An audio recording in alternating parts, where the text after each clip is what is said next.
Hello दोस्तों, मैं हूं आपका दोस्त अर्जुन। आई होप आप खुश होंगे, फिट होंगे।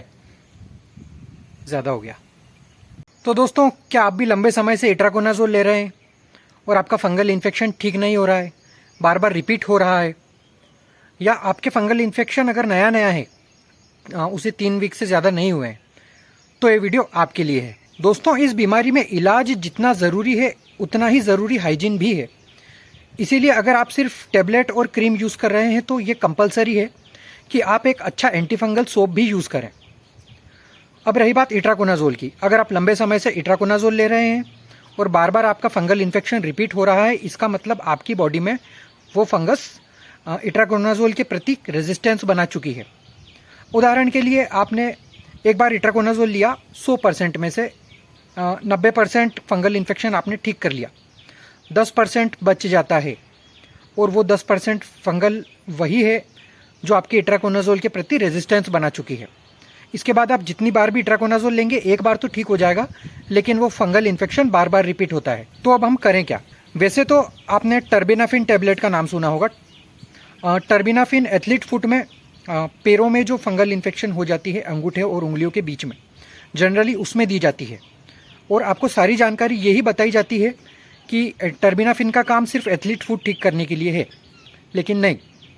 जो डर्मेटोलॉजिस्ट इस चीज़ को समझते हैं, ऐसे में जनरली इट्राकोनाज़ोल का जो डोज रहता है पर डे, वो होता है 200 mg विद इन 12 आवर्स, यानी कि एक दिन का 200 mg इट्राकोनाज़ोल। अगर आपका फंगल इन्फेक्शन बार बार रिपीट हो रहा है, ऐसे में डॉक्टर आपको 100 mg इट्राकोनाज़ोल सुबह देता है, 100 mg इट्राकोनाज़ोल शाम को देता है। इसके बाद दिन में एक बार आपको टर्बिनाफिन 250 mg लेना होता है, और ये डोज कम से कम 3 महीने तक रेगुलर इसी प्रकार से चलता है। यहाँ भी आप 100% श्योर नहीं हो सकते कि रेजिस्टेंस बनेगा या नहीं। बची हुई संभावना खत्म करने के लिए डॉक्टर सप्ताह में एक बार फ्लूकोनाज़ोल का डोज भी आपको दे सकता है।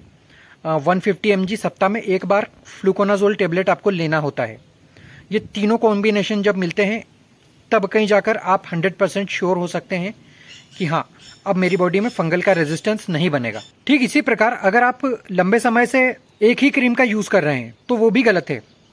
क्रीम के प्रति भी फंगस रेजिस्टेंस बना लेती है। अगर मान लीजिए आप बहुत अच्छा एंटीफंगल क्रीम यूज़ कर रहे हैं, लुलिकोनाज़ोल, कॉस्टली भी आता है और इसके रिजल्ट भी काफ़ी अच्छे हैं, लेकिन ये लगाने के बाद भी बार बार फंगस रिपीट हो रहा है, तो ऐसे में आप क्रीम चेंज करिए। आप कोई दूसरा फॉर्म यूज़ कर सकते हैं जोल फैमिली का, जैसे कि माइकोनाज़ोल, क्लोट्राइमेज़ोल, इसे आप चेंज करते रहिए। और हाँ, हो सके जितना स्टेरॉइड का प्रयोग ना के बराबर कीजिए, जब तक खुजली असहनीय ना हो जाए। साथ ही आप जो कपड़े यूज़ कर रहे हैं, आपके जो वियरिंग क्लोथ्स हैं, इवन आपके बेड हो, बेडशीट हो, आपको समय समय पर गर्म पानी से उसे वॉश करते रहना होगा। वैसे तो फंगल इन्फेक्शन कई प्रकार के होते हैं, जैसे कि athlete foot vaginal fungal infection अलग होता है, कैंडिडा अलग होता है, माउथ कैंडिडा अलग होता है। आज मैंने आपको जो जानकारी दी है वो सिर्फ टीनिया क्रूरिस और टीनिया कॉर्पोरिस के मरीजों के लिए है। टीनिया क्रूरिस हमारे जननांगों के आसपास होने वाला फंगल इन्फेक्शन होता है, और टीनिया कॉर्पोरिस जिसमें हमारे शरीर पर लाल रंग के बड़े बड़े चकत्ते बन जाते हैं, कई बार ये छोटे भी होते हैं। वो निर्भर करता है कि फंगल इन्फेक्शन कितना फैल चुका है। वेजाइनल फंगल इन्फेक्शन पर मैं अलग से कभी वीडियो बनाऊंगा। और जैसा कि मेरी आदत है प्रो टिप देने की, मैं आपको एक अच्छी सी प्रो टिप देता हूँ जो आपको इन्फेक्शन ख़त्म करने में काफ़ी काम आने वाली है। दोस्तों, कोकोनट ऑयल का वैसे तो बहुत सारे यूज़ होते हैं, लेकिन इसकी कुछ अच्छी प्रॉपर्टीज़ होती है, जैसे कि एंटी फंगल और एंटी बैक्टीरियल। अब हमें इसका यूज़ कैसे करना है? मार्केट में जो सेंटेड और परफ्यूम वाले कोकोनट ऑयल आते हैं, वो आपको उसका यूज़ नहीं करना है।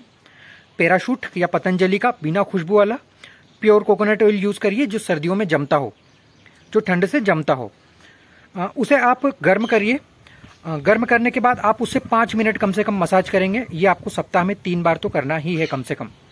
मसाज करने के बाद आप अपने इन्फेक्टेड एरिया पर मसाज कर सकते हैं, और मसाज करने के बाद आपको इसे अच्छे से एंटी फंगल सोप से वॉश कर देना है।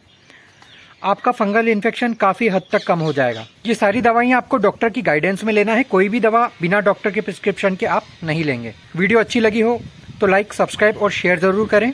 और अगर आप भी चाहते हैं, आप किसी बीमारी से परेशान हैं, मैं उस पर वीडियो बनाऊं, तो कमेंट सेक्शन में ज़रूर बताइएगा।